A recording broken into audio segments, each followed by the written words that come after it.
La doctora Rosa María Rodríguez Magda nos visita durante esta semana para atender actividades relacionadas con la Feria Internacional del Libro 2026. Es una de las autoras que más cita el doctor Adriano Muñoz Barrera en su libro Modelo Educativo Digital Transmoderno. La doctora Rodríguez Magda nació en Valencia, España, en el año 57 y se ha consolidado como una de las filósofas españolas más influyentes del pensamiento contemporáneo. Doctora en Filosofía de la Universidad de Valencia, donde obtuvo el Premio Extraordinario de Doctorado. Ha desarrollado una trayectoria académica internacional como profesora invitada en universidades de Europa, América y Asia.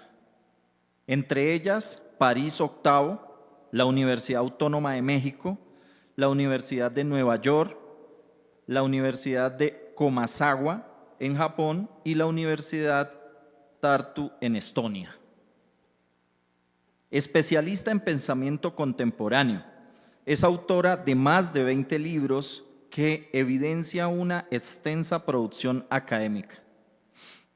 Su obra, amplia y rigurosa, ha abordado con profundidad los desafíos de la cultura, la tecnología, la ética y la sociedad en este mundo global. Entre sus publicaciones más destacadas se encuentran La sonrisa de Saturno, El modelo Frankenstein, Transmodernidad y Ensayo sobre pensamiento contemporáneo. Textos que hoy constituyen referentes obligados en el análisis filosófico actual. Su labor intelectual se ha contemplado con una destacada gestión académica y cultural.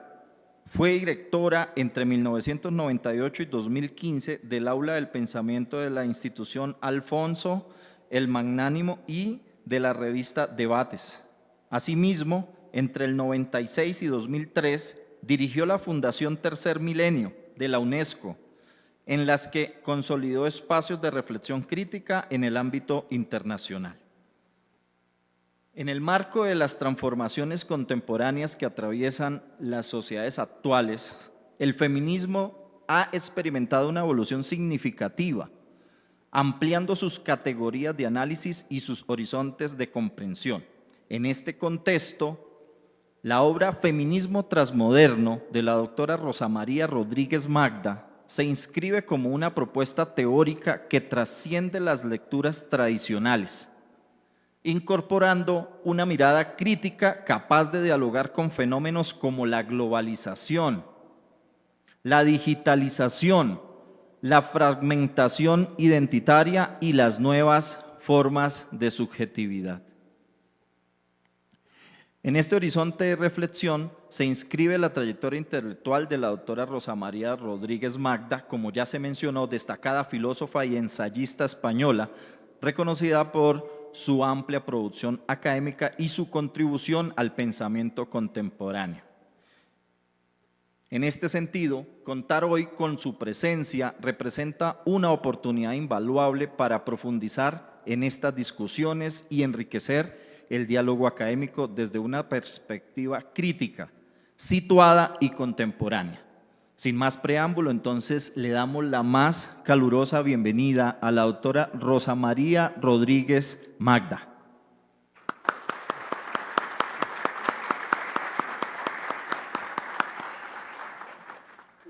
Muchísimas gracias, doctor.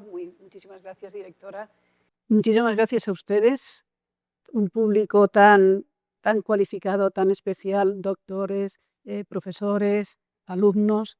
De verdad, ustedes no sé si se imaginan la ilusión que me embarga en este momento. Cuando hacia 1989 yo estaba acabando de escribir La sonrisa de Saturno, lanzando un poco hacia una teoría transmoderna, no me podía imaginar que un concepto que en ese momento estaba dando forma, pero que respondía a la inquietud tremenda de pensar el presente, que un concepto así iba a difundirse, iba, sobre todo de mano del rector Adriano Muñoz, a generar una realidad como la que estoy viendo en estos momentos.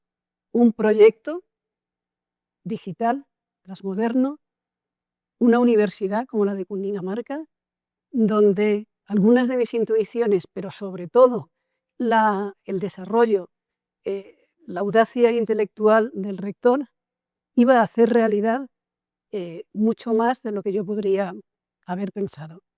Entonces, cuando un escritor escribe, no sabe quién está al otro lado de las páginas, pero cuando resulta que ese más allá, indudablemente porque las palabras y las teorías se lanzan y tienen una vida propia, cuando ese más allá se desarrolla y se hace realidad y pasa el tiempo y resulta que todos ustedes están implicados en algo así, llevándolo a la realidad, llevándolo a la práctica cotidiana, la práctica didáctica. Pues, ¿qué quieren que les diga? Yo no es para echarme a llorar, pero decir muchísimas gracias. Muchísimas gracias por toda su labor cotidiana. Muchísimas gracias porque entre todos estamos intentando pensar cómo transformar el mundo de una forma diferente. Yo iba a hablar de feminismo transmoderno, pero quizás conviene, y me han dicho que mejor si empiezo un poco más atrás. Yo no sé en la práctica cotidiana o incluso teórica, y quizás con este vicio que tenemos los profesores, muchas veces, además de hablar, preguntamos. Entonces, yo no sé, cuando decimos modernidad,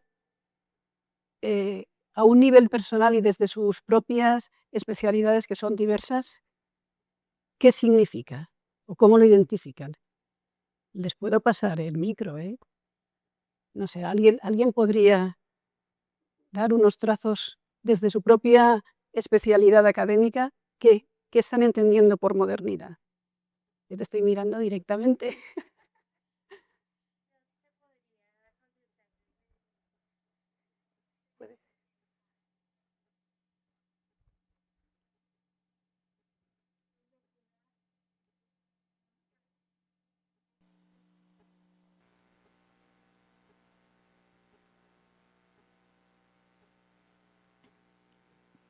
¿Ya?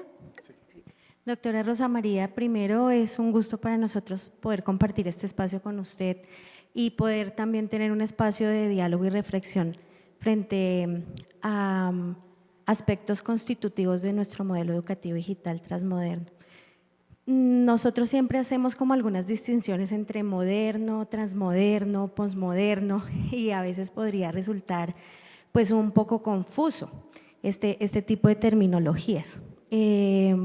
Yo desde mi constructo pensaría que la modernidad fue una promesa de progreso, donde se hablaba mucho de la razón, de la libertad, que podrían creerse en ese momento verdades absolutas. Entonces yo voy a lanzarme de una vez al posmodernismo para al final poder considerar el transmodernismo, que es como nuestra categoría fuerte. Entonces el posmodernismo llega y dice no, eso no es verdad, y entonces nos deja en un vacío absoluto, en un nihilismo tremendo, nos deja sin piso, que nada es cierto, y la transmodernidad llega a rescatarnos y a decir un momento, no todo es verdad, pero hay unas cosas que tienen que regular nuestra vida, nuestra convivencia. Por ejemplo, los valores democráticos, la civilidad, como nosotros lo interpretamos en el modelo, pues un gestor del conocimiento no llega a enseñar civilidad porque es una verdad absoluta, sino porque es una condición que todos aceptamos para poder vivir juntos. Y creemos que la apuesta de la transmodernidad es esa, rescatar un poco algunos aspectos constitutivos de la modernidad sin caer en ella, sin volver a ella, tampoco caer en el posmodernismo y en el sinfín y en la nada de la posmodernidad, para asumirnos como unos sujetos conscientes de una construcción constante, de un sujeto actuante que se transforma, pero que además es consciente de esa transformación. Esa sería como mi postura inicial. Perfecta. Yo creo que puedes continuar. Ay, no. Gracias. Pues efectivamente de eso se trataba. Si nosotros podemos, pero bueno, recordemos algunas pinceladas. Si nosotros pensamos en cómo empieza la modernidad, ¿qué se entiende por modernidad? Pues por modernidad hay muchas interpretaciones. Por ejemplo, los franceses, que son muy suyos, dijeron la modernidad empieza cuando Descartes se pone a pensar y dice yo pienso. El resto del mundo nos pareció que era un poco excesivamente protagonista decir que empezaba la modernidad en ese momento. Pero modernidad en el sentido de creencia en el desarrollo, desarrollo industrial, creencia en los valores normalmente de la Ilustración, se han ido centrando, pues la razón, el progreso, el individuo. Pero ¿qué ocurre? Efectivamente, como has perdón, ¿tu nombre? Luisa, como Luisa nos ha dicho, eso que llena desde el siglo XVIII prácticamente hasta el siglo XX, nos encontramos a mitad del siglo XX con una especie de fatiga y de crítica que se denomina posmoderna. La crítica posmoderna efectivamente, y debemos ser conscientes, pone de manifiesto ciertos puntos ciegos de esa modernidad.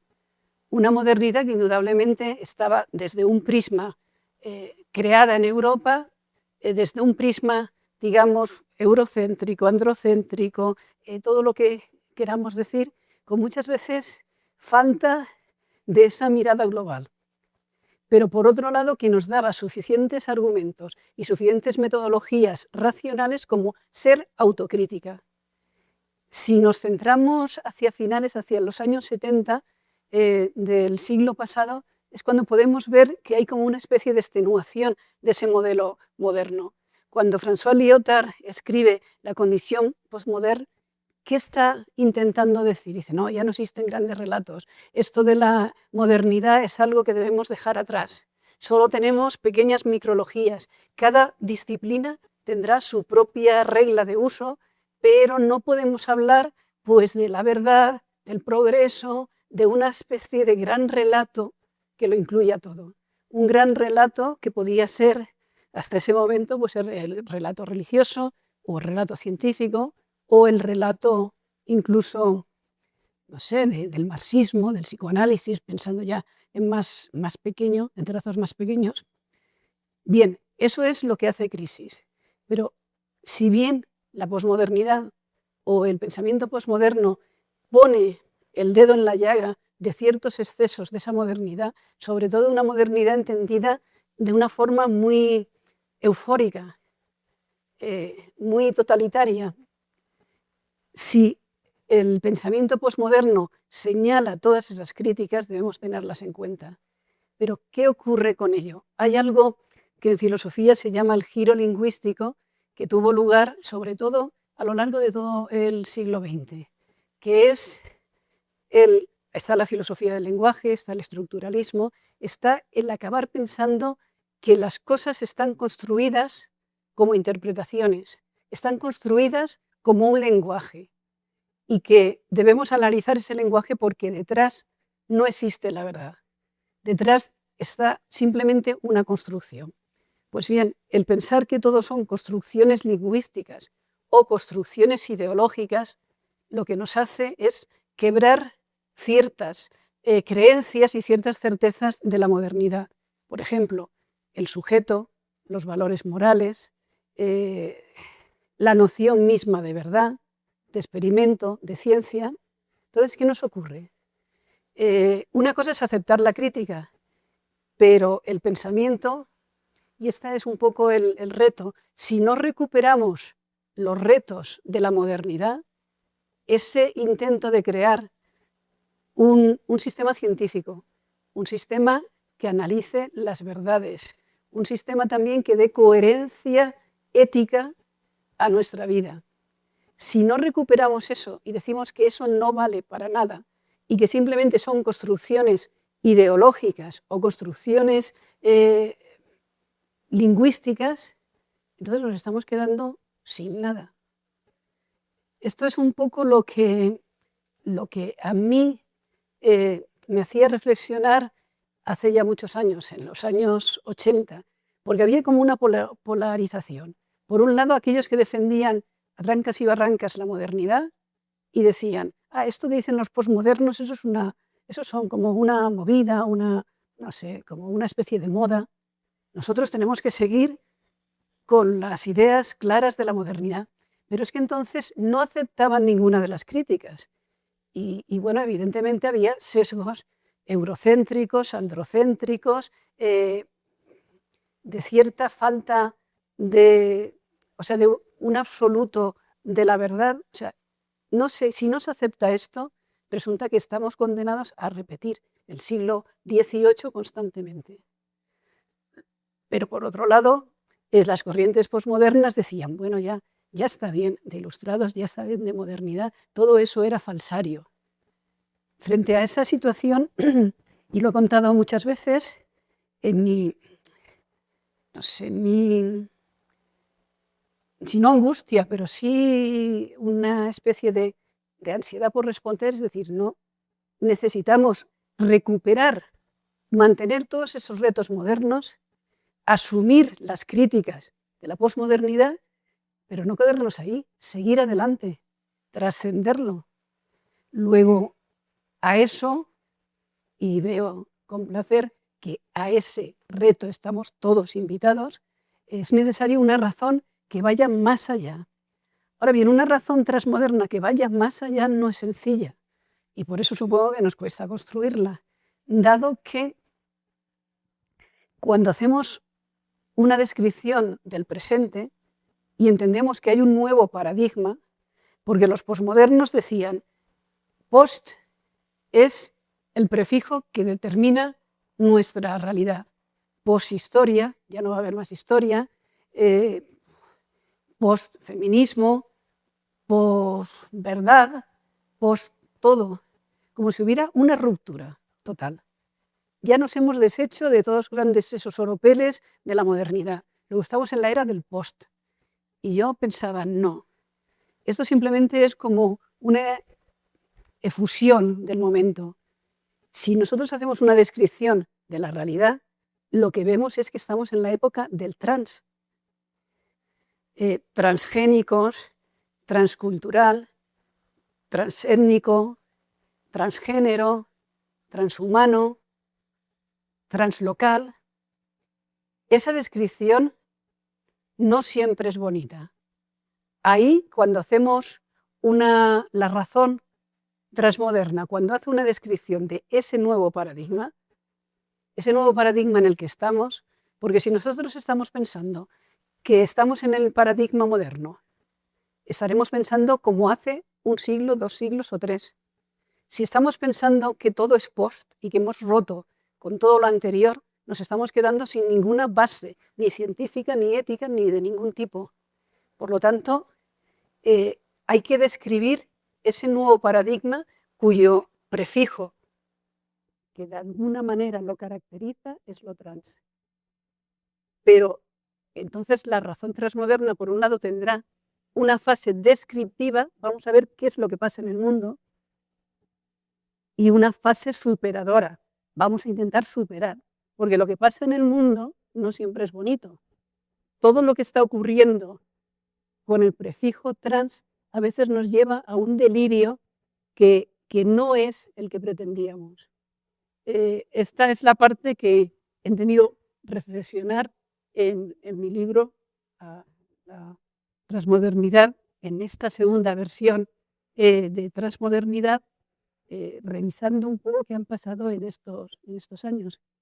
Una revisión que, repito, ha contado con todo el apoyo de la Universidad de Cundinamarca y que me alegro por eso de compartir con todos ustedes.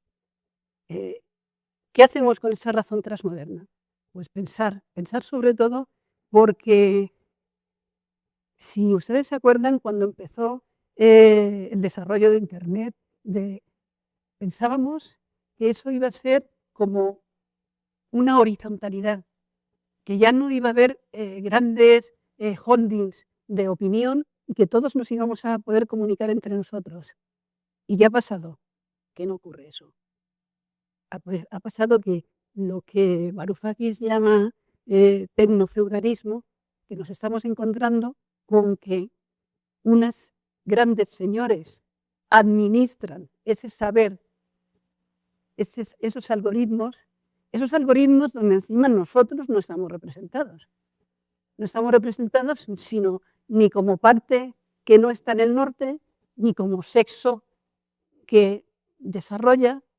Entonces, cuando nosotros hacemos una descripción, eso es una descripción de lo transcultural, por así decir. Necesitamos también desarrollar críticamente una ciberontología nueva, o sea, cómo es la realidad, cómo nos están manipulando. Por eso es importante que resaltemos frente a toda la descripción del presente un sentido crítico. Un sentido crítico que también iría, por ejemplo, con respecto al sujeto de la historia. Se nos dijo que la historia había concluido.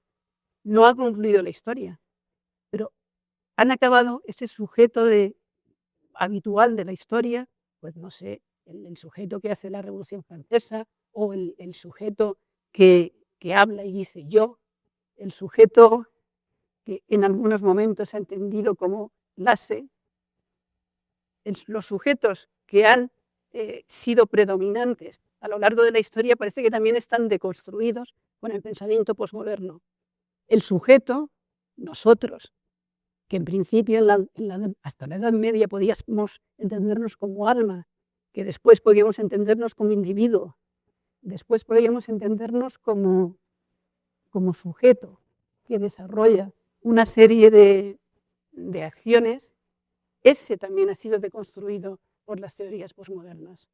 Luego necesitamos volver a pensar, y además nos estamos dando cuenta cómo las teorías sociales o las teorías de transformación del yo están cada vez más de capa caída. Nos encontramos con el mundo de las nuevas tecnologías, nos encontramos que frente al individuo está el narciso que a lo mejor como un hikikomori está metido al lado del ordenador y simplemente ya no se relaciona con la gente, que simplemente estamos viviendo para encontrar un like o para que se nos reconozca. Estamos en un momento bastante complicado. Y yo no sé, he dicho que iba a hablar de feminismo transmoderno, pero vamos a ello. Entonces, ¿qué podemos hacer con todo ello? Pues este es el reto. Este es el reto y me parece que lo importante es no pensar ni como la modernidad ni como el posmodernismo. Por eso cuando estamos hablando de translocalidad, creo que es una de las claves muy positivas para recuperar ese sujeto, para recuperar esa realidad. Porque el problema es que ahora se nos dice todo es un constructo. La realidad realmente no existe, pero nosotros estamos pisando esa realidad. Nosotros nacemos, nos ponemos malitos, después nos ponemos sanos, después a lo mejor nos morimos. Luego, nuestra realidad tiene que poder ser reivindicada desde el suelo, desde nuestra memoria colectiva, desde quiénes somos, desde la tierra que estamos pisando. Porque no todo es construcción. Pero claro, tendremos que tener en cuenta que no estamos ni en el siglo XVIII, ni a principios del siglo XX, ni a mediados del siglo XX. ¿Cómo trabajamos con una realidad que a veces se convierte en un delirio transmutante, donde se nos dice que nada existe, donde nuestros deseos están marcados pues, por los estereotipos, por ejemplo, de las películas, donde nuestros gustos están adelantados aún ya por el ordenador antes de que sepamos, y además lo terrible es que lo agradecemos. Cuando estás buscando una película dices, mira qué bien, me dice que también me van a gustar esta y esta. Luego, ahí hay un esfuerzo por recuperar, reconstruir ese sujeto. Como lo hemos tratado en diversos aspectos, yo quería ir de una manera muy rápida, tratarlo en un caso concreto, el feminismo transmoderno. Y quiero desarrollar la teoría porque sonará feminismo transmoderno. Y quizás algunos de ustedes, o todos, habrán oído hablar de transfeminismo. Pues bien, es justo lo contrario. Cuando oigan transfeminismo, no piensen que estamos hablando de feminismo transmoderno. yo estoy defendiendo un feminismo que retoma los retos de la modernidad, asume, repito, las críticas postmodernas, pero quiere reivindicar el sujeto mujer, la igualdad entre hombres y mujeres. En cambio, el transfeminismo, y ahora lo veremos, es una modalidad de teoría queer en donde las personas, sobre todo los hombres, que se autorreconocen como mujeres, luchan porque se dé ese reconocimiento. Por lo tanto, no tiene nada que ver. No estoy diciendo que los hombres que se autoperciban como mujeres no tengan que luchar por su reconocimiento, pero es una agenda totalmente diferente. El hecho de que ciertos varones autoidentificados como mujeres quieran ser así, muy bien, quieran ser reconocidos, entra dentro de las luchas del reconocimiento LGTBI, que está muy bien, pero no es la agenda del feminismo. Vamos a hacer un pequeñísimo repaso de lo que es el feminismo. Espera. Bueno, simplemente esto no me voy a detener. Se habla de feminismo desde una serie de olas, pues las precursoras, la Olimpia de Buch, la Declaración de los Derechos de la Mujer, Mary Wollstonecraft, su vindicación sobre los derechos de la mujer. No me quiero detener en ello, pero sí el que veamos que la historia del feminismo no comienza ayer. A ver. La primera ola se entiende por las reivindicaciones del sufragismo, del derecho al voto, de la educación, de los derechos civiles, etcétera, etcétera. Ahí tienen una serie de nombres, pero vamos, voy a pasar, no tienen ni que pararse a leerlo, ni memorizarlo, ni nada, simplemente recordarlo. Esta sería la primera ola. La del siglo XIX, tenemos que tener en cuenta una cosa. La primera ola del siglo XIX, el sufragismo, se llama así porque quienes han puesto ese nombre han sido los ingleses. Entonces, como las primeras de las que tenían conciencia eran las sufragistas, dentro de los ingleses y los estadounidenses, por eso se llama primera ola. A lo mejor si lo hubiéramos puesto otros, pues sería la cuarta, la quinta o la sexta. La segunda ola sería la que va de 1960 a 1980, sobre todo las reivindicaciones, y la anterior ola está caracterizada por el derecho al voto. La segunda ola estaría caracterizada por los derechos reproductivos, la crítica al patriarcado y a los estereotipos sexuales. Ahí tiene una serie de nombres de los reconocidos dentro de las habituales historias del feminismo. ¿Cuáles son los debates de la segunda ola? Podríamos decir feminismo de la igualdad, feminismo de la diferencia, ecofeminismo, dentro del ecofeminismo, el feminismo lesbiano, la lucha contra la pornografía, la lucha contra la censura. Sobre todo, el feminismo de la segunda ola busca la igualdad. Hay una reacción entre otro sector del feminismo que dice, bueno, no es que queramos ser iguales a los hombres, queremos que los hombres y las mujeres sean iguales, pero hay una parte diferenciada en las mujeres que no queremos perder. Eso sería el feminismo de la diferencia. Y ahora viene la tercera ola, de 1990 al 2010. Aquí es donde empezamos a ver una diversificación que podemos ver. Bueno, feminismo posmoderno, efectivamente, hay un feminismo que nace de esa teoría posmoderna de la que acabamos de hablar. Hay un feminismo poscolonial que se enfrenta al anterior feminismo diciendo que era un feminismo colonial. Hay un feminismo negro, hay un feminismo afrodescendiente indígena. Lo que estamos viendo aquí es una aparición diversa de la diferencia y de la diversidad y de la interseccionalidad, y una crítica al feminismo clásico.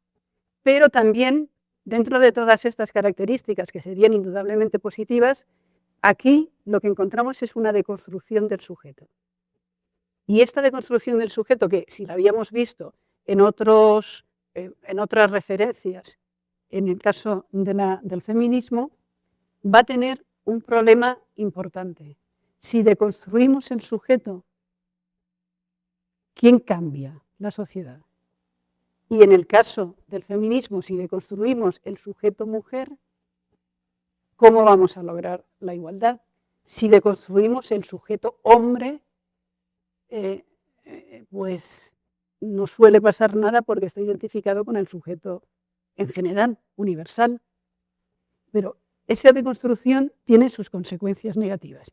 Y de aquí, si estáis viendo, si yo molesto porque estoy poniendo delante, sí. A partir de lo que se denomina generismo queer, ciberfeminismo, transfeminismo y pospor, sobre todo generismo queer y transfeminismo, ahí hay una ruptura, ahí ya no estamos hablando de feminismo. Ahí aparece una agenda diferente. ¿Por qué una agenda diferente? El generismo queer lo que nos va a decir es que hay muchos géneros y reivindica esa diferencia a través de los muchos géneros. No estoy diciendo que esa reivindicación sea mala, pero el feminismo lo que reivindica es el sujeto mujer. Por lo tanto, si hay muchos géneros, somos unas más entre esos géneros. Y el transfeminismo, como he dicho, empieza siendo una reflexión de varones que hacen o bien la transición o bien se autorreconocen como mujeres y que lo que intentan es decir, ojo, nosotros queremos que nos veáis como mujeres. No estoy diciendo nada en contra, pero estoy diciendo que eso no es feminismo tampoco. A ver, voy a pasar rápido.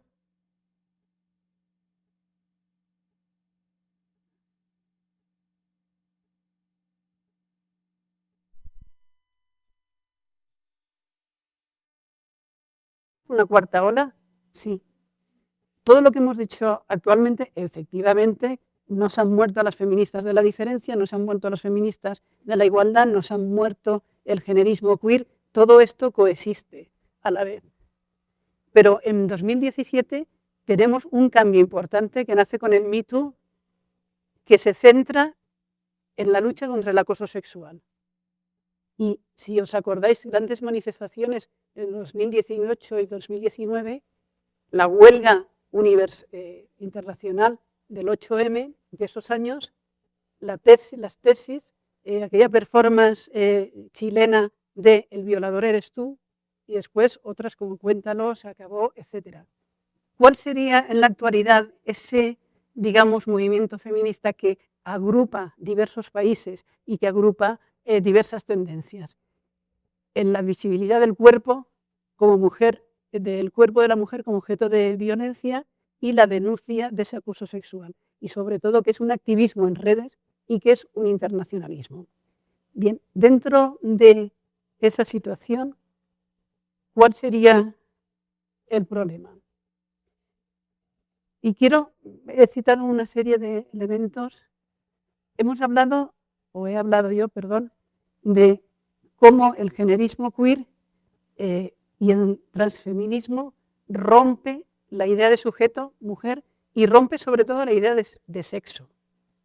Ya no será tan importante el sexo con el que se nace, sino el género con el que te reconoces. De ahí que haya leyes en buena parte de los países donde no importa el sexo, sino el género con el que uno se reconoce. Pero, ¿qué pasa con esta? Y esto es lo que quiero comentar. Si nosotros anulamos la noción de sexo, anulamos la noción de diferencia sexual. Si no tenemos en cuenta el sexo, no podemos tener datos desagregados por sexo. Y si no tenemos datos desagregados por sexo, el feminismo es imposible. Porque si yo no sé cuántas mujeres están sufriendo violencia de género, cuántas mujeres están cobrando menos, qué diferencia hay entre los cargos directivos entre hombres y mujeres, si eso no importa, porque lo importante es el género en el que uno se percibe, es imposible hacer algún análisis. Por lo tanto, el sustituir el sexo por el género arramblaría con toda posibilidad de feminismo. No solo de feminismo, sino de igualdad entre hombres y mujeres. Y quiero citar sobre todo la Convención sobre Eliminación de todas las formas de discriminación contra la mujer, basadas en el sexo. Esa convención que sigue rigiendo y es una de las más importantes en 1979 y ya en julio de 1980, ya la firma Colombia. Recordar simplemente la ley sobre contra las mujeres o la ley de 6 de julio de 2015 de Rosa Elvira Azceli contra el feminicismo, o sea, están basadas fundamentalmente en el sexo y no en el género. Indudablemente hay discriminaciones sobre un género u otro, pero para que podamos nosotros hablar de diferencia sexual es necesario reconocer el sexo. De la misma manera, esto simplemente era un ejemplo, de la misma manera que para cambiar la realidad es necesario que la realidad exista, que no solamente sea un constructo cultural. Para transformar las cosas de acuerdo a la ciencia es necesario que la ciencia pueda trabajar sobre datos y que la verdad sea algo diferente de la posverdad. Si nosotros pensamos que el sexo, la ciencia, ¿Sí? Vale. ¿No se oye? En la transmisión, sí. Sí.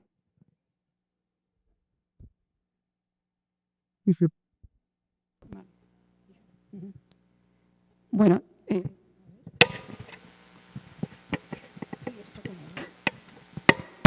vale, ya estaba encendido. Luego, hablar del feminismo era simplemente para saber cómo la deconstrucción del sujeto o la deconstrucción de un concepto como sexo es importantísimo en este nivel porque deja de ser posible el feminismo. De la misma manera que decir que hay hechos alternativos o hablar de la posverdad imposibilita cualquier tarea científica. Estas son cosas que nos encontramos en la realidad actual que podemos ver, pero no deberíamos poder aceptarlo si ustedes quieren que sus diversas facultades, aquellos estudios que están impartiendo y en cuanto a la igualdad sexual, sea algo más que un mero nombre. Por lo tanto, cuando estamos hablando, no voy a seguir más, cuando estamos hablando pues de feminismo, estamos hablando de un feminismo que parte de la denuncia de todas las desigualdades en función del sexo y, por lo tanto, el sujeto del feminismo es la mujer y la mujer que tiene un cuerpo y que tiene un sexo. Y si nos fijamos, casi todas las opresiones en las que radican la desigualdad entre los sexos con respecto a las mujeres están basadas en el sexo. La pornografía, la prostitución, los vientres de alquiler, etc. Luego, por lo tanto, si quitamos la idea de sexo y la sustituimos por la idea de género, lo que estamos haciendo es invalidar la posibilidad de la igualdad.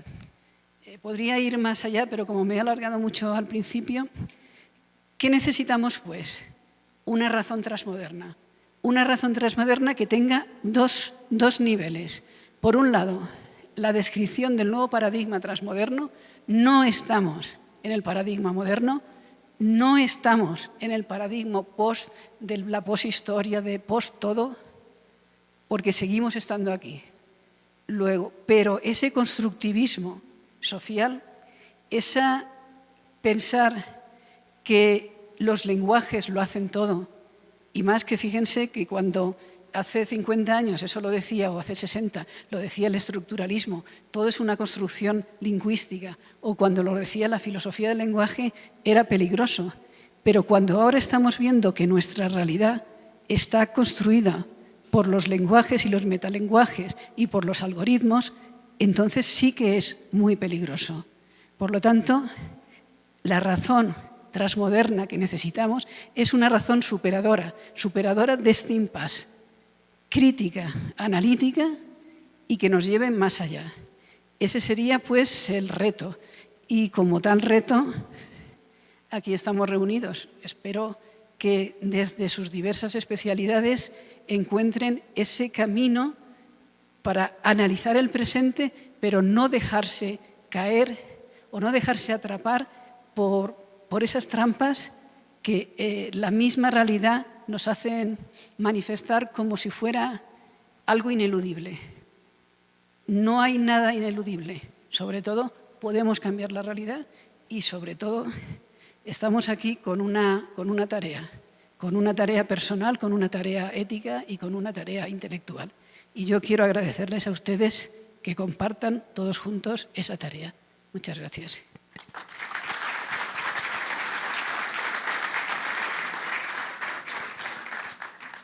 Si quieren, ahora abrimos un turno de palabras.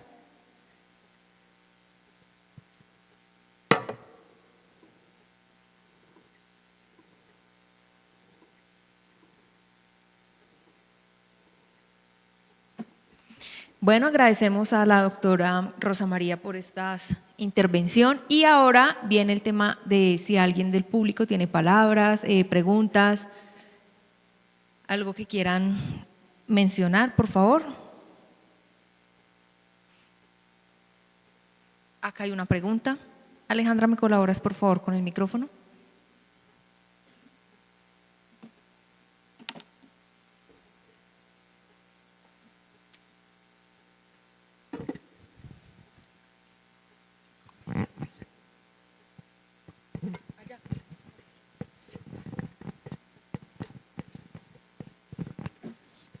Gracias, doctora, por las palabras. Vuelve uno a temas de humanidades que pues, uno en ciencias a veces olvida, pero entendiendo las humanidades como esas ciencias que son las que transforman precisamente la sociedad. Claro, mucho más profundo que muchas veces a veces el mismo método científico o la misma ciencia pura, ¿no? Que llaman ciencias puras. Tanto así, pensando, digamos, lo que el Comité Olímpico decidió para estos Juegos, donde, por ejemplo, una mujer transgénero pues ya no va a poder pelear contra una chica, porque indudablemente pues ahí hay una ventaja en cuanto a hombres y mujeres, la fuerza física es diferente y tanto así que pues en los pasados Olímpicos creo que una peleadora trans fue la que ganó y en las semifinales, algo así, y ya la finalista dijo, no, yo no peleo contra ella porque indudablemente me va a dar una paliza. Ya para estas competencias, pues se concibe entonces el tema de separar por género, perdón, por sexo, no por género, y pues tiene todo el sentido del mundo. Muchas gracias por tus palabras y realmente lo que te digo como que nos hace pensar un poco en por qué estamos acá, el sentido de la vida, digamos cosas que uno deja de lado, que toma en algún momento de la vida cuando se está formando, pero ya a estas alturas uno como que no piensa, no se pone a meditar sobre eso. Muchas gracias. Gracias a ti. Por eso es importante, porque tú has señalado una serie de las consecuencias. Si nosotros decimos que el sexo no tiene importancia y que el género sí que lo tiene, el deporte femenino deja de existir. Porque, claro, efectivamente hay una diferencia entre… Además, si por ejemplo, en algunos deportes, en el boxeo, por ejemplo, se es muy estricto con la cantidad, los kilos que uno pesa para no puede ser mosca y después… Entonces, mucho más importante es haber tenido y tener una dotación genética y hormonal como hombre y, desde luego, si los hombres empezaran a competir en las categorías femeninas, no habría ninguna mujer que ganara nada. Pero sobre todo además, hay una cosa que el transfeminismo, por eso no quiero que se confunda, el transfeminismo, que en principio es, y vuelvo a repetir, el deseo de algunos hombres autorreconocidos como mujeres por sí mismos, querían que se les reconociera como mujer, esto ha generado a través de la teoría queer, que la teoría queer nace sobre todo a partir de filósofas como Judith Butler y sobre todo en Estados Unidos, pero extendido ahora a todo el globo, las reivindicaciones del transfeminismo acaban siendo muy diferentes de las del feminismo. Por ejemplo, el transfeminismo estaría en general a favor de los vientres de alquiler, porque dado que tiene mucha presencia de personas homosexuales, sería, en el caso de varones homosexuales, la única manera de tener hijos biológicos. Por otro lado, se acepta como trabajo sexual la prostitución. La pornografía no parece negativa. Entonces, digo, por ejemplo, esos 3 casos que subvierten y separan un feminismo transmoderno que quiera luchar por la igualdad entre hombres y mujeres. No puede aceptar los vientres de alquiler, no puede aceptar que la prostitución es un trabajo y no puede aceptar que una pornografía que fundamentalmente es agresiva y degrada a la mujer es aceptable. Luego, ha habido ya una separación entre lo que es el transfeminismo, que además reivindica que el sexo simplemente se adjudica al nacer, no se reconoce, sino que se adjudica y, por lo tanto, lo importante es el género. Luego, ha habido tal separación que, bueno, quien quiera ser transfeminista lo que tiene que saber es que no es feminista transmoderno y punto. Muchas gracias. ¿Alguien más? Aquí atrás tenemos 2 intervenciones.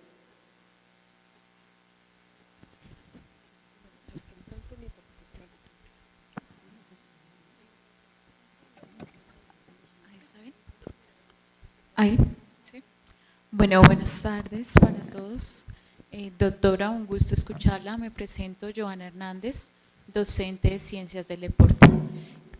Mi pregunta va un poco direccionada directamente al aula de clase, en la academia. Como te decía, soy docente de Ciencias del Deporte y en algunos casos se ha presentado, yo personalmente lo he vivido, esto que nos hablas. Entonces nos llega un chico, un adolescente, que indudablemente él quizás o no voy a entrar a discutir, tiene estos dilemas y nos dicen, yo deseo ser evaluado de tal forma, pero indudablemente lo que tú dices, yo por género, por genética, puedo decir, tú eres masculino, debes ser quizás evaluado por estos baremos.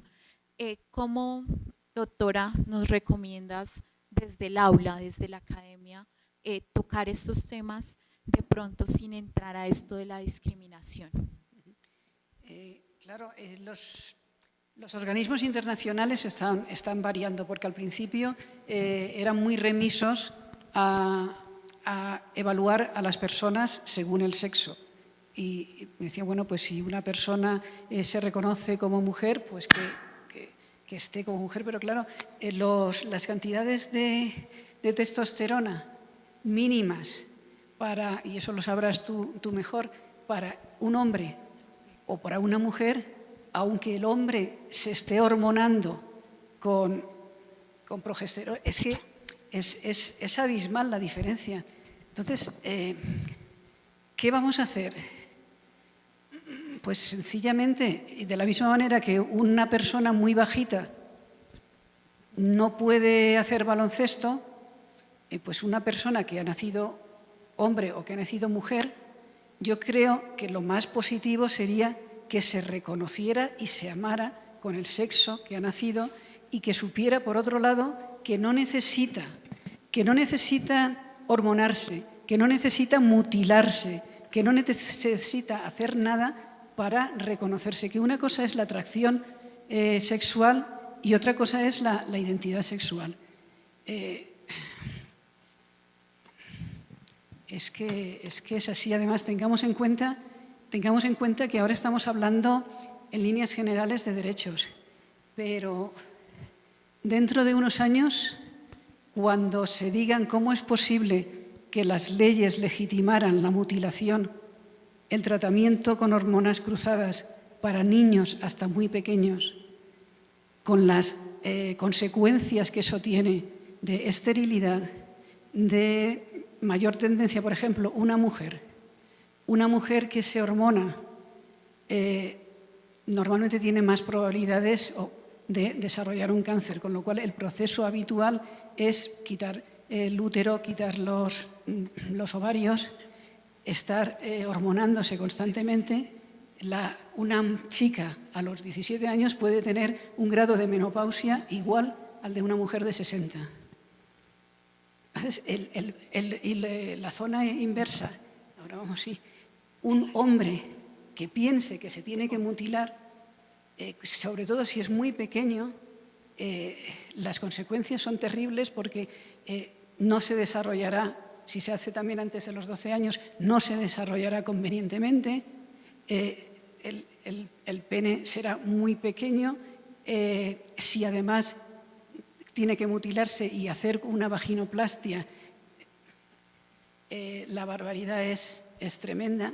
Entonces, francamente, yo creo que deberíamos reflexionar y aprender a querernos a nosotros mismos. Sustituir el género y pensar que todas las personas, simplemente por el deseo, pueden llevar a que se les acompañe a una mutilación y a una hormonación, sería terrible. Dentro de unos años, esos niños van a mirar a la sociedad y van a decir, ¿pero por qué cedisteis? ¿O por qué no me dijisteis que había otra forma de quererme? ¿Sí? Bueno, tenemos aquí la profe Alejandra y ya damos paso allá a los dos gestores. Bueno, muchas gracias. Doctora, la pregunta, acá estoy. ¿Dónde? Aquí. Vale. La pregunta es a propósito de lo que hoy estamos analizando, ¿cierto? Esta propuesta del feminismo transmoderno. ¿Cómo trasciende esta postura a los modelos educativos, precisamente, como donde estamos, ¿no? En el ámbito universitario? O sea, ¿cómo podemos empezar a pensar en una universidad más feminista, ¿no? No solamente más transmoderna, sino también cómo incorporamos esas prácticas y esos nuevos saberes de este feminismo para las universidades y las instituciones educativas. Yo creo que no solamente cuesta cuando lo firma, ahora ya no sé, el CEDAW, cuando cuesta el año que lo firma Colombia, el año siguiente. Es que, perdón, sí, es verdad. Quiero decir, hay algo tan obvio, he puesto el año en que se declaró la CEDAW como que la desigualdad era en función del sexo, todas las desigualdades en función del sexo. He puesto el año enseguida que lo firmó Colombia. O sea, esa es la legalidad vigente.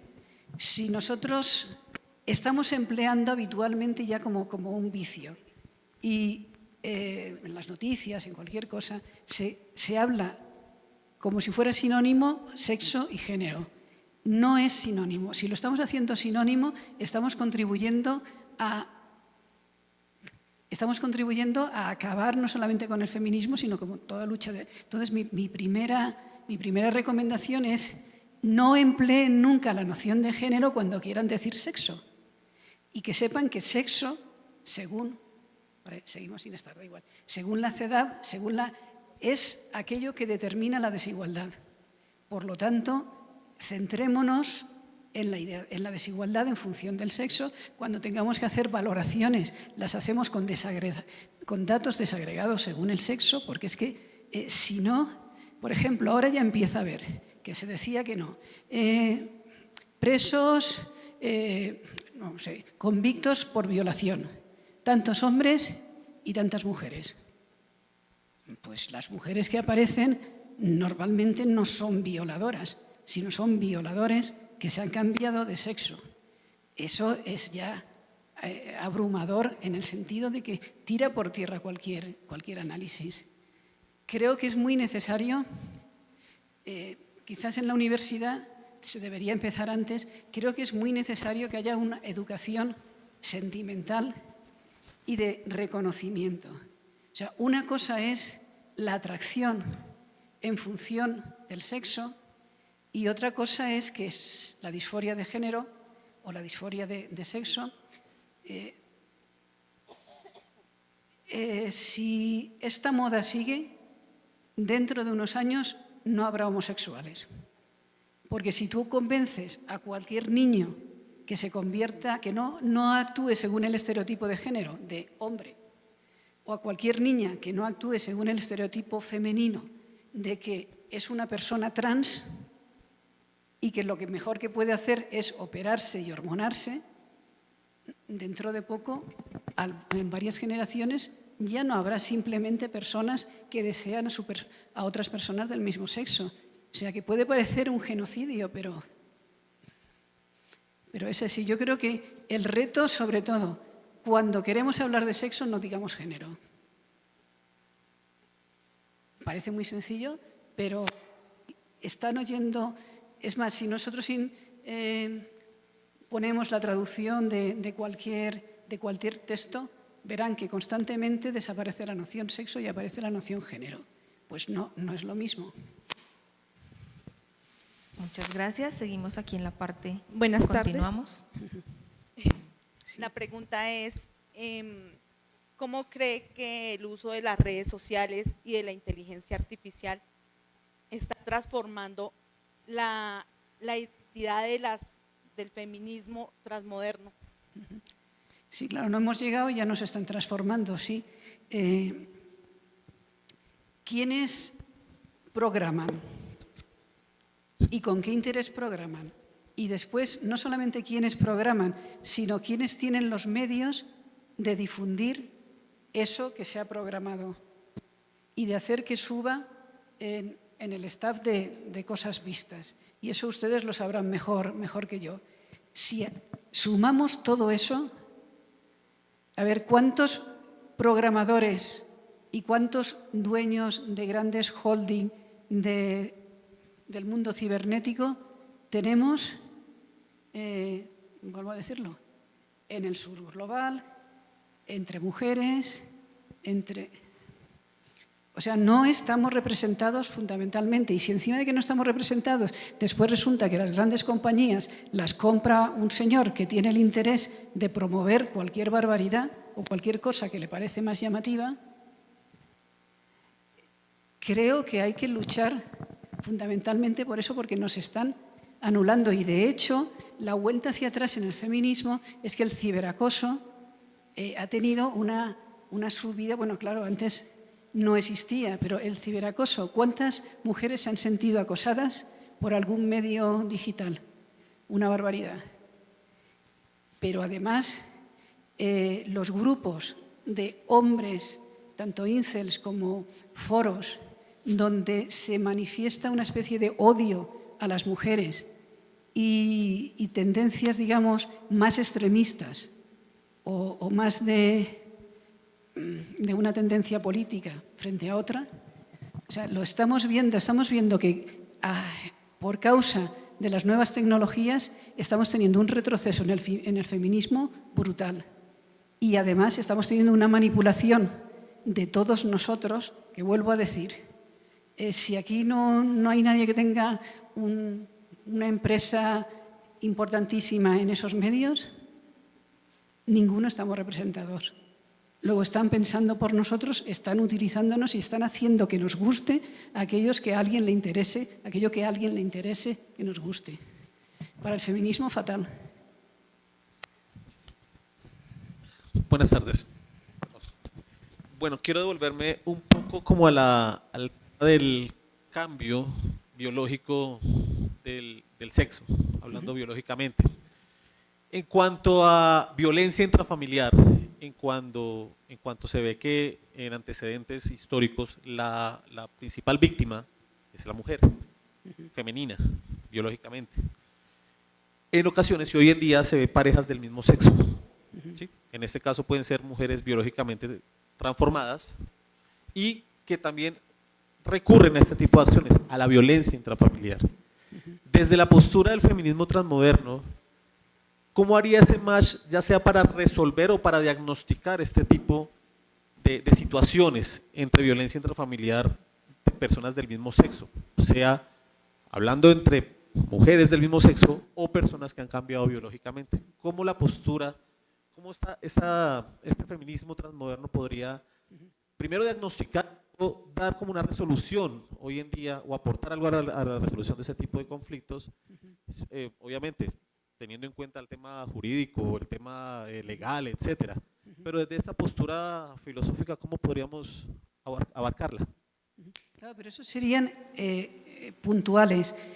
Por desgracia, quiero decir, la mayor parte, todos somos educados en un arquetipo, los hombres son educados en un arquetipo de virilidad y de fuerza, y cuando un hombre no cumple ese arquetipo de virilidad y de fuerza, todos los demás se lo hacen pagar. todos los otros varones que tampoco cumplen ese arquetipo, porque los hombres son mucho más encantadores y mucho más sensibles que lo que ese arquetipo quiere decir, pero claro, cualquiera va a decirlo entre los amigotes. Entonces hay como un clan que a mí me gusta denominar fratriarcado, o sea, en que ningún hombre, por sensible que sea, puede reconocer que es sensible y el que lo reconoce lo machacan.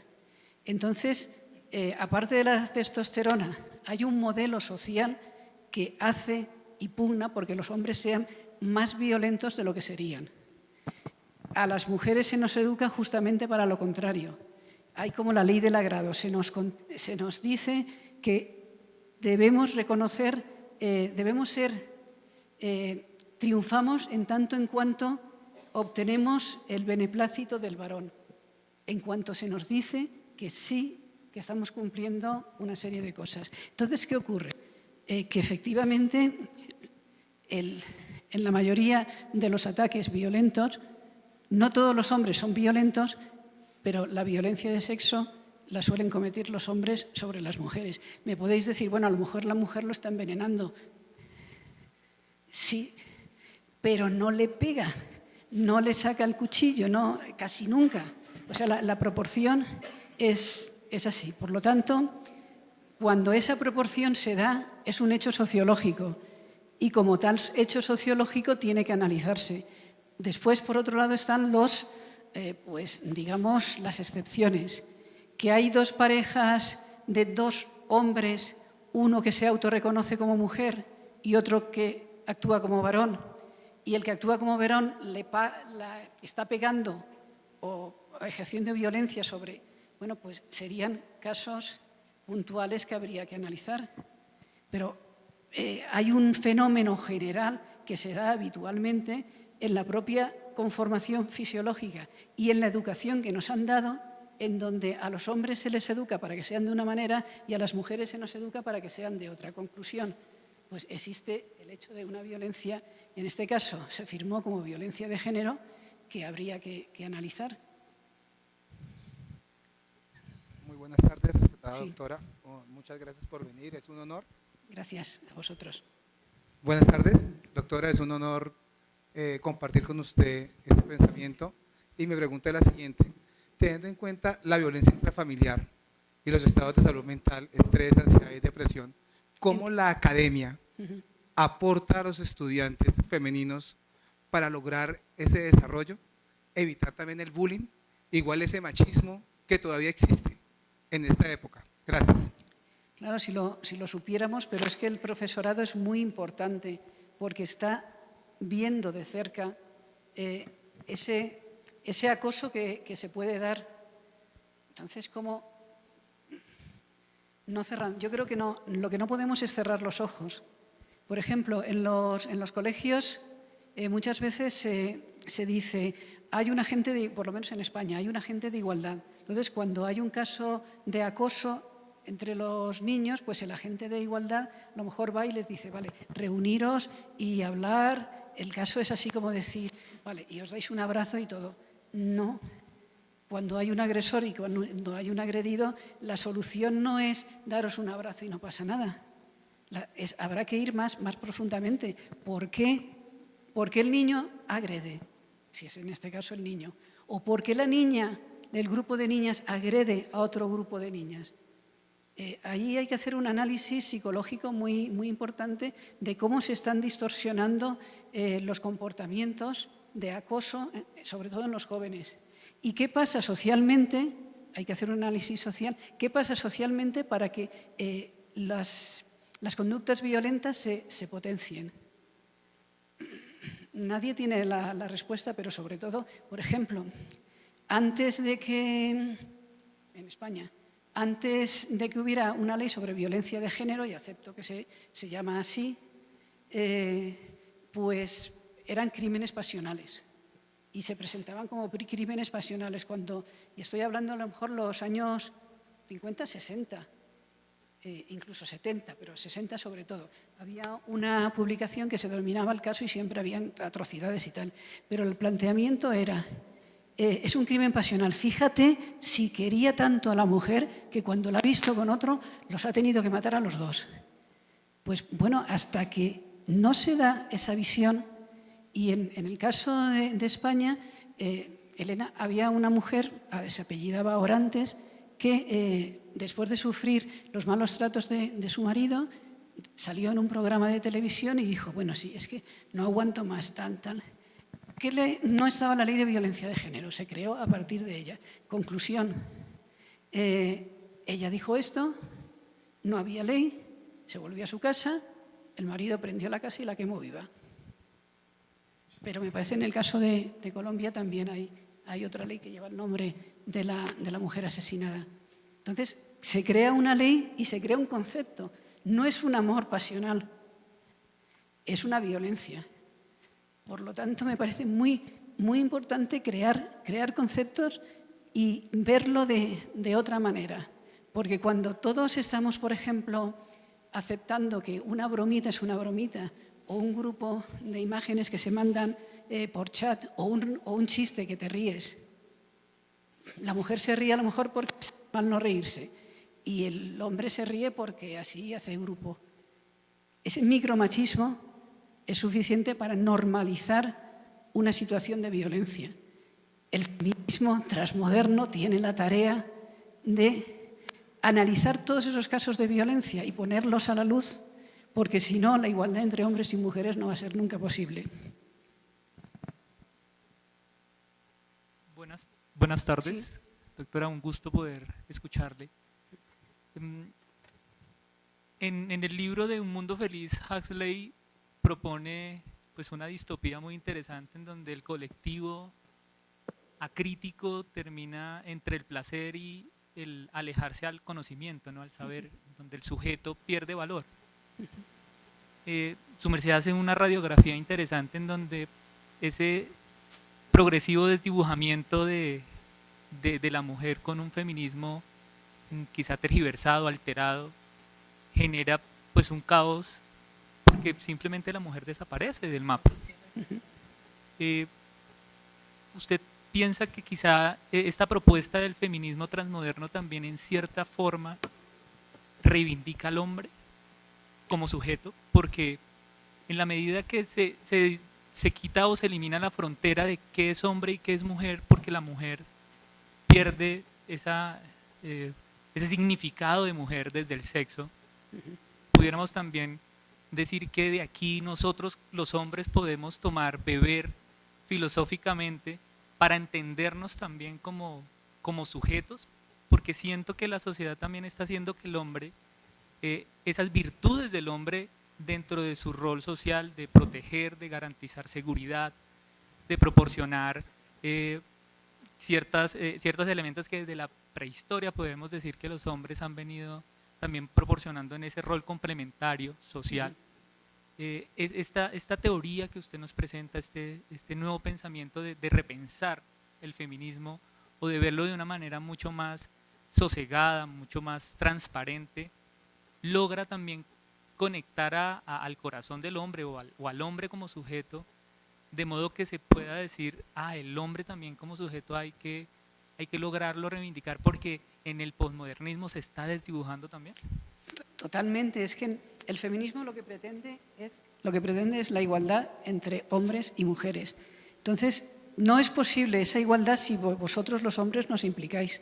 O sea, no es posible si cuando vemos, por ejemplo, la lista de las mujeres asesinadas o de las golpeadas, no se trata de que digáis, no, pero yo no soy así, claro que no eres así, pero es que si a mí me dijeran que yo soy valenciana, si a mí me dijeran que todas las valencianas están haciendo determinadas cosas, diría, ostras, que no, no solo diría, no, yo no, diría, no, vamos a hacer algo, ¿cómo pueden ser tan bestias? Pues no sé. Luego, es una implicación mayor, es decir, ni siquiera ese micromachismo.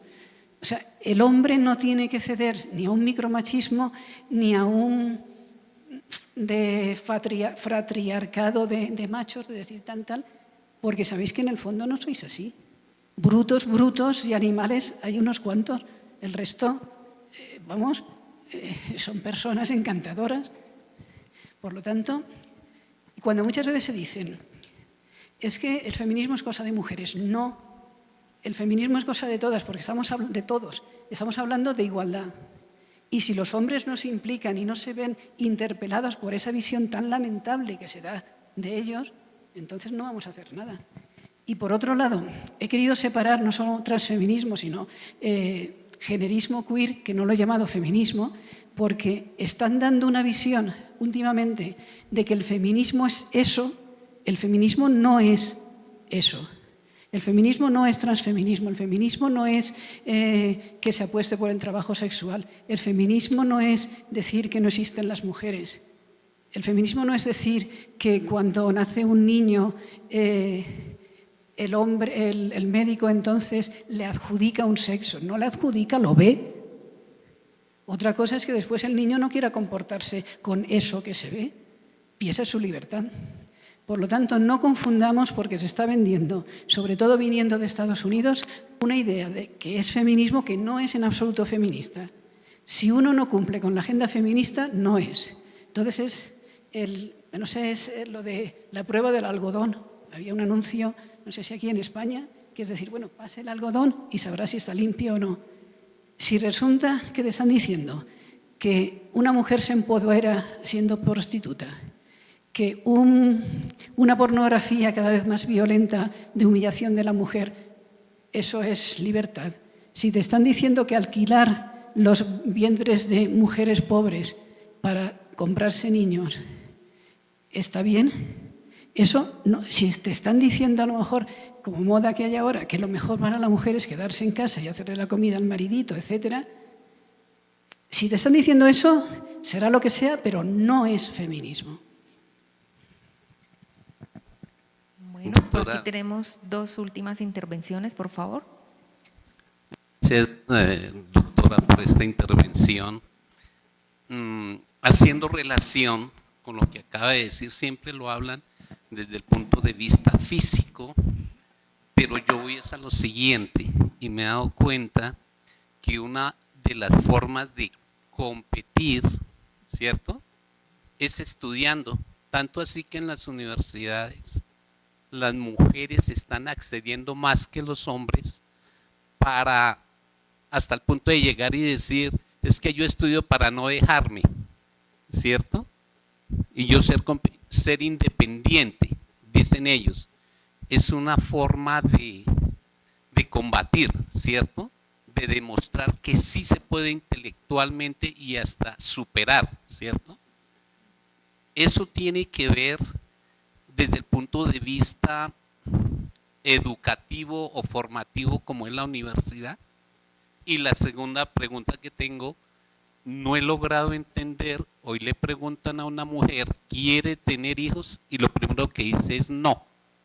Y no he logrado entender cuál es la razón o motivo si es capaz de procrear, por ejemplo. Porque el Estado se desentiende de que haya nuevos ciudadanos. Igual de que se desentiende del cuidado de los mayores, se desentiende de que para que un Estado desarrolle se necesitan hijos. Pero eso no puede ser por el sacrificio de las carreras profesionales, de la independencia y del proyecto de vida de las mujeres. Resulta muy sencillo decir, es que las mujeres no quieren, claro, no quieren si eso representa un abandono de su proyecto vital. Si hubiera suficiente preocupación del Estado por saber necesitamos hijos, por lo tanto necesitamos ayuda y necesitamos que se coimpliquen los hombres y las mujeres, entonces toda mujer en el fondo quiere tener hijos. Lo que no quiere es a lo mejor echar por tierra cuando en grandes estamentos un hombre tiene hijos, no suele su carrera profesional pasarle factura. A una mujer sí. La gran cantidad de trabajos a media jornada lo piden las mujeres. Por lo tanto, ahí hay un problema que lo estamos viendo en todos los países. No nacen niños, pero es que la responsabilidad tiene que ser de todos. la responsabilidad de los hombres en el cuidado y la responsabilidad del Estado de ofrecer medios. Me decías que también es una afirmación el hecho de que las mujeres estudien y logren. Claro, pero está empezando a pasar. Tenemos que, si los hombres os preocupáis también un poco como nos preocupamos las mujeres, hay una crisis de masculinidad. Hay más niños que abandonan los estudios. Hay más niños que no saben qué tipo de hombre van a ser y se convierten a lo mejor en brutos, porque así encuentran un reconocimiento. Y hay más niños que como no encuentran, niños adultos, que como no encuentran ese reconocimiento empiezan a odiar a las mujeres porque ellos a lo mejor abandonan la educación y en cambio ellas siguen estudiando. Y por otro lado, hay más mujeres que dicen, caray, yo quiero un hombre a mi altura, si resulta que Entonces, esto hay que reflexionarlo. Los hombres, hay que reflexionar, hombres y mujeres, ¿por qué los niños abandonan más los estudios? ¿Por qué no están logrando lo mismo? ¿Por qué se sienten, si no insultados, vejados cuando una mujer continúa trabajando? Y por qué eso genera una reacción de odio. No ha habido reacción de tanto misoginia en las últimas décadas como actualmente. Luego ese es un problema que tenemos que reflexionar. Bueno, muchas gracias. Y vamos a cerrar este espacio de diálogo con una pregunta que nos envía el gestor Darwin Díaz. ¿Cómo construir una sociedad transmoderna en medio del caos? Pues a ver si nos ponemos todos a pensar. Yo creo que hay que analizar en el libro, quiero que me los ha subido, en el libro, este es el libro, no es que vaya haciendo propaganda, pero yo hace 20 años hice como una especie de columnas de cuáles eran las características de la sociedad moderna, de la sociedad posmoderna y de la sociedad transmoderna. Ahora, 22 años más tarde, cuando he querido reflexionar sobre ello, he visto que elementos de la tercera columna transmoderna que podían ser entendidos como una posibilidad, se han vuelto locos y a la última columna he puesto hipertrofia transmutante. Que dices, ¿y eso qué es? Caray, pues cosas que parecían. No es lo mismo decir, por ejemplo, estamos hablando decir hace 20 años los transexuales tienen derecho a, indudablemente, lo que quieran, que vamos a mutilar los niños porque es mejor que desde los 12 años tomen hormonas. Y tú dices, ostras, si no era exactamente eso. No es lo mismo decir la ideología o el lenguaje condiciona lo que queremos ver que decir, no, estamos en la posverdad, hay hechos alternativos. O sea, que hay una serie de elementos que podíamos manejarlos y que en algunos casos han tenido un desarrollo totalmente loquísimo. El que estaba diciendo antes de Internet, ¿qué posibilidades nos habría? ¿Y en dónde estamos? No ha habido un Internet horizontal, sino una forma de dominarnos más. Entonces, yo no me acuerdo ya cómo era la pregunta. ¿Qué podemos hacer en una sociedad del caos? Pues primero analizarlo y después ponernos un poco todos juntos a ver si logramos que se frene un poco y que esa razón transmoderna, cuanto más transmodernos seamos, seremos más sabios y seremos más críticos. Y creo que conseguiremos que el mundo sea un poco menos caótico. Doctor. Bueno, muchas gracias.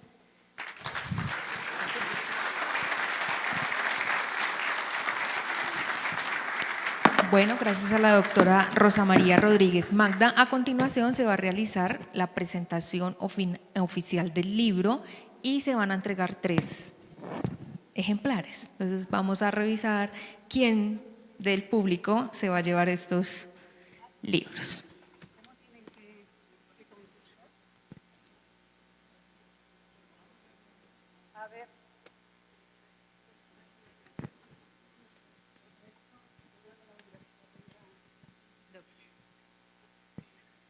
Es que esto me da un poco de vergüenza, por eso he dejado el mismo. A ver, ¿quiénes quieren un libro porque consideran que su pregunta ha sido la más reveladora para los demás? ¡Ah!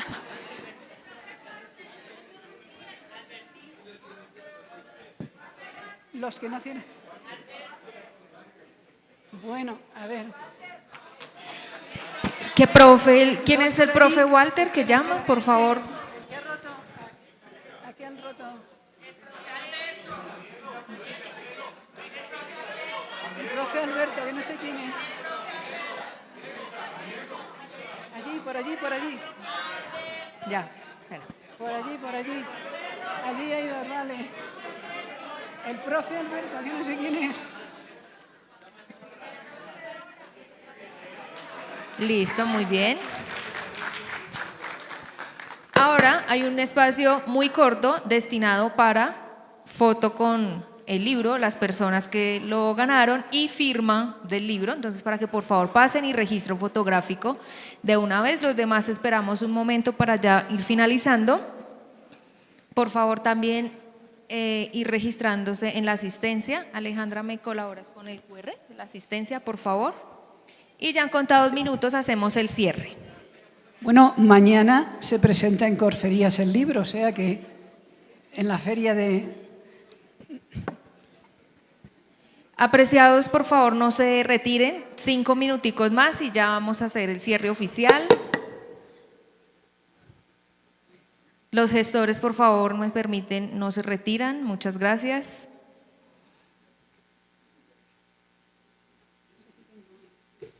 Sigan, suban, por favor.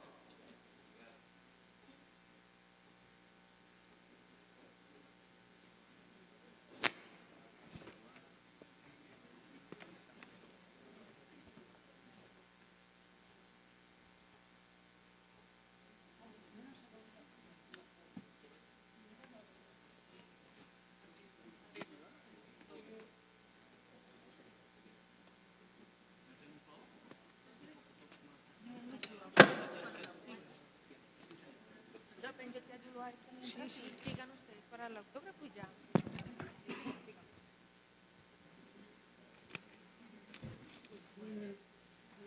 hablar del sexo es imposible establecer una compatibilidad.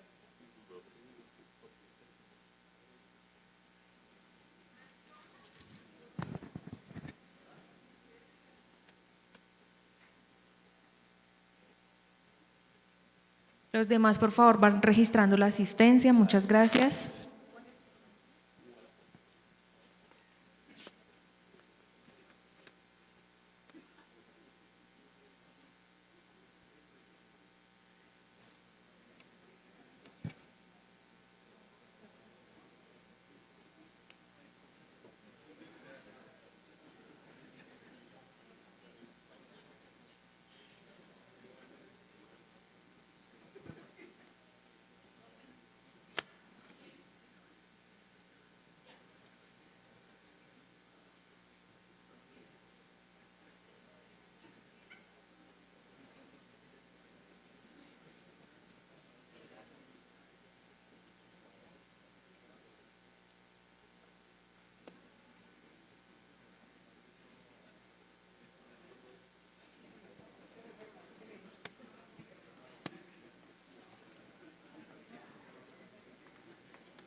No se retiran, por favor. Damos un minuto de espera. Muchas gracias.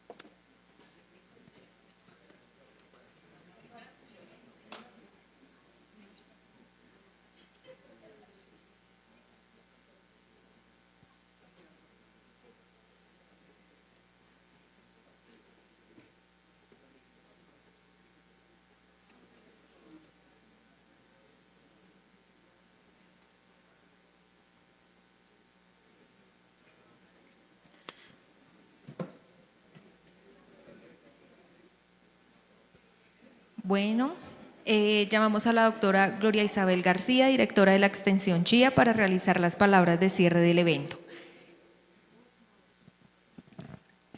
Gracias a todos, gracias por este espacio, a la doctora Rosa María ahora ya que se están tomando la última fotico, y les pedimos por favor que no se retiren justamente porque les solicitamos de su presencia aún para tomarnos la fotografía grupal en la parte de afuera de este evento y hacer el cierre justamente con estas breves palabras frente a ese privilegio que hemos tenido de escuchar a la doctora Rosa María Rodríguez Magda, cuya reflexión nos ha invitado a ir más allá de los marcos tradicionales del feminismo para situarnos en una comprensión transmoderna, crítica, integradora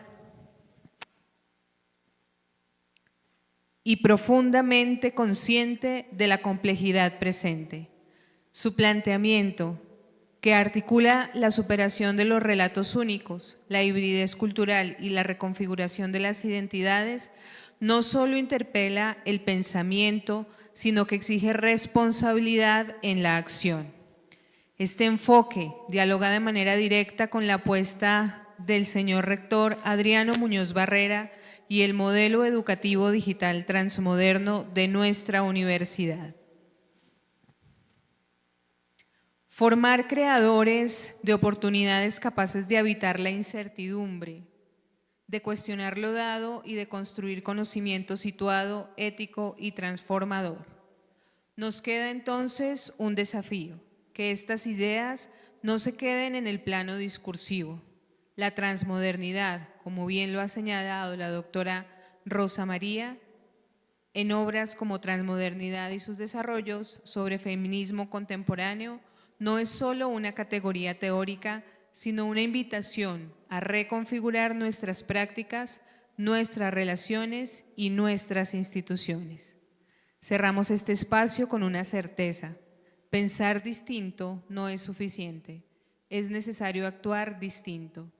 Y ese tránsito precisamente es el que hoy se nos ha puesto sobre la mesa. Muchas gracias por su asistencia y participación. Un aplauso a mi doctora Rosa María y gracias por aceptar esta invitación, mi doctora. Mil gracias a todos ustedes también.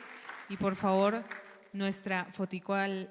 Somos Cundinamarca, esta es nuestra institución. Vigilado Mineducación.